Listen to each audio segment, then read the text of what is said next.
Vallahi amacım normalde inşaat mühendisliğine başvurmak isterdim. Ama 3 kişilik alım açıldığını gördükten sonra memurluğa başvuracağım. En azından ondan sonra inşaat mühendisliğine terfi etmeye çalışacağım. Yani ümit biraz zor tabii. Zor görünüyor. Çünkü sadece Diyarbakır'dan alım yok galiba. Çevre iller, ilçelerden de kayıt var. En azından hani Diyarbakır'da ikamet eden öğrencilerden sadece başvuru alınsaydı hani daha iyi olurdu gibime geliyor. İş kurs sırasındayız. Şu anda ben üniversite lisans mezunuyum. Başvuruya geldik. 3. 4. gün başvuruya geldik. Uzun sıra kuyruk görünce bu işi fırsata çevirelim dedik. Dosyada şarttır dediler. Dosyada her yerde bulunuyor. Kara borsaya düşmüştü. Biz de bir yerlerden temin edip geri buralarda hem biz kazanalım hem de millete yardımcı olalım diye gelip burada dosya satıyoruz. Millete de yardımcı oluyoruz.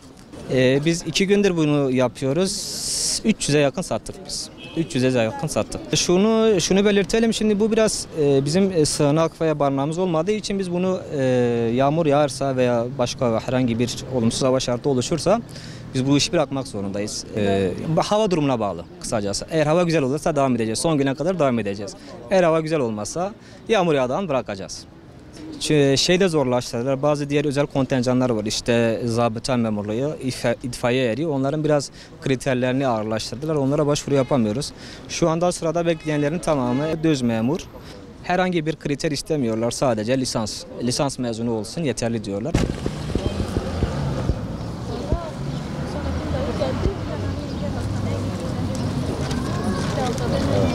Tamam.